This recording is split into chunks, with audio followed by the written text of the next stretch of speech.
Azadi, independence. It's a result of 200 years of struggle and sacrifices of many great heroes.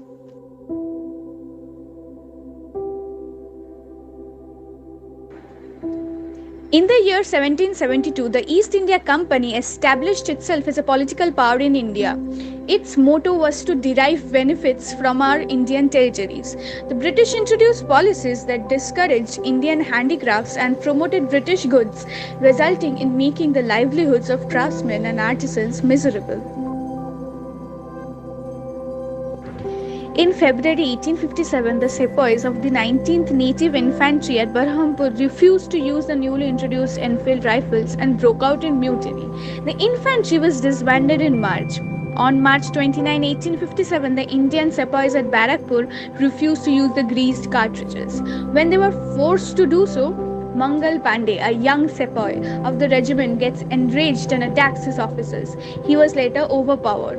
The Indian sepoys get inspired by Mangal's act and the tension is felt throughout the entire regiment. Afterwards, Mangal Pandey was hanged. On 9th May 1857, 85 sepoys were stripped of their uniform and sentenced to 10 years of rigorous imprisonment for defying the orders. On the next day, remaining sepoys mutinied and released their fellow sepoys. They marched towards Delhi, led by Bahadur Shah, the Mughal emperor. The rebels captured the city of Delhi from the British, but British recaptured it on 28 September 1857. By the end of 1859, the British authority over India was fully re-established. Dadabhai Naoroji formed the East Indian Association in 1867 and Surendranath Banerjee founded the Indian National Association in 1876. Inspired by a suggestion made by A.O. Hume, a retired Scottish civil servant, 72 Indian delegates met in Bombay in 1885 and founded the Indian National Congress. They are mostly members of the upwardly mobile and successful Western educated provincial elites engaged in professions such as law, teaching and journalism. On 13th April 1919, a large peaceful crowd had gathered at the Jallianwala Bagh in Amritsar, Punjab, to protest against the arrest of pro-Indian independence leaders Dr. Saifuddin Kitchul and Dr. Satyapal. In response to the public gathering, the British Brigadier General R.E.H. Dyer with his soldiers blocked the only entry-exit point as its other three sides were enclosed by the building. He ordered his troops to mercilessly shoot at the crowds and kept on firing until their ammunitions were exhausted. An estimate of 1,000 plus people were killed, over 1,200 were severely injured, setting off the violent Jallianwala Bagh massacre. In response to this, riotous crowd carried out arson attacks on British banks, killed several British people, and assaulted 2 British females. The non-cooperation movement started by Gandhiji was aimed at a non-violent protest against the British government. However, this came to an end with the Chaura incident of 1922. On February 5, a mob of people at Chaura clashed with the police and burnt 22 policemen. Gandhiji was compelled to withdraw the non-cooperation movement on February 12. A number of revolutionary activities were going on during this period. However, only a few came to light. One such revolutionary was Bhagat Singh. Along with his colleagues, he shot dead Saunders on December 17, 1928. He was the assistant SP of Lahore. He had ordered Lathi Charge on Lala Lajpat Rai. Then Bhagat Singh and Batukeshwar Dutt threw a bomb in the Central Assembly on April 8, 1929. However, the British managed to catch them later and hanged them on March 23, 1931 at Lahore jail. With his hanging, he encouraged the revolutionaries and passed on the message to keep fighting. The most notable resolution after the formation of Indian National Congress was the Purna Swaraj at its Lahore session. On December 19, 1929, under the presidency of Jawaharlal Nehru, the INC declared Purna Swaraj as its ultimate goal. Soon after this resolution, the newly adopted tricolour flag was unfurled and January 26, 1930 was fixed as the first Independence Day, which was to be celebrated every year. While the INC was supporting the nationalist movement from within the British legal system, Gandhiji, on the other hand, rallied the masses with his Shottagriha activities. The Salt Shottagriha, also known as Dandi March, was a major non-violent mass civil disobedience movement. Along with 78 followers, Gandhiji started his march from Sabarmati Ashram on March 12, 1930 for the small village Dandi to break the salt law. The British government had passed a law which imposed an unfair amount of taxes on salt, so Gandhiji had aimed to break this unfair law by making his own salt.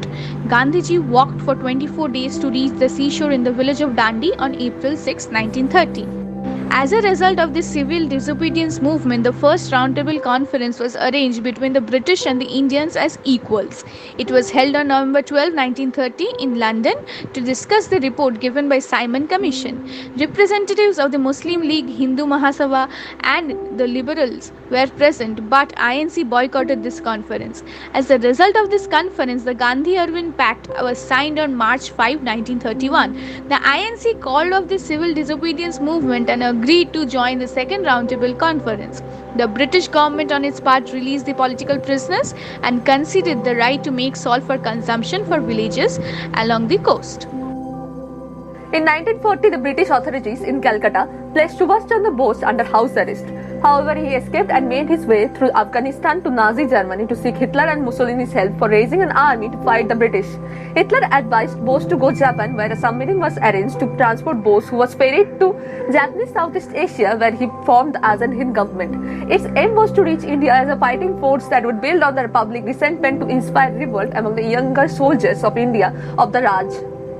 In the consensus of the scholarly opinion, Subhash Chandra Bose's death occurred from third-degree burn on 18 August 1945 after his overloaded plane crashed in the Japanese-ruled Formosa. Trial against the members of the INA began in the late 1945 and included the infamous joint court-martial of key figures of Shah Nawaz Khan, Prem Sehgal and Gurbakh Singh Dhillon. In the August 1942, Gandhiji launched the Quit India movement. A resolution was passed on 8 August 1942 in Bombay by the All India Congress Committee, declaring its demand for an immediate end of the British rule. The Congress decided to organize a mass struggle on the non-violent lines on the widest possible scale. Gandhiji's slogan of "Do or Die" inspired the nation. The movement was most widespread in Uttar Pradesh, Bihar, Bengal, Bombay, Odisha and Andhra Pradesh. The places such as Belia, Tumluk, Shatara, Dharwar, Balashore and Talchen were freed from the British rule and the people there formed their own government. The British responded with terrible brutality. The army was called out to assist the police. There were lathi charges and firing at the unarmed demonstrators. By December 1942, over 60,000 people had been jailed. The few leaders who had escaped arrest went into the hiding and tried to guide the mass movement.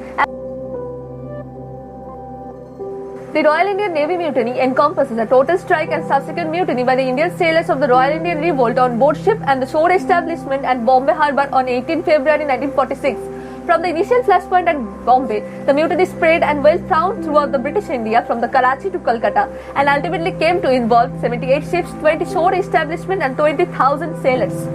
On 3rd June 1947, Louis Mountbatten, the last British Governor General of India, announced the partitioning of British India into India and Pakistan. With the speedy passage of the Indian Independence Act 1947 at 11:57 p.m., Pakistan was declared a separate nation.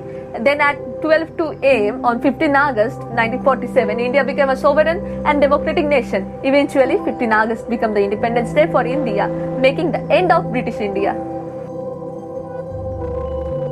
On the occasion of the 75th Independence Day, SCAGE conducted an online art competition, Artriot, on the theme of Colours of India and Independence Movement. Here are the submissions received as a part of the competition.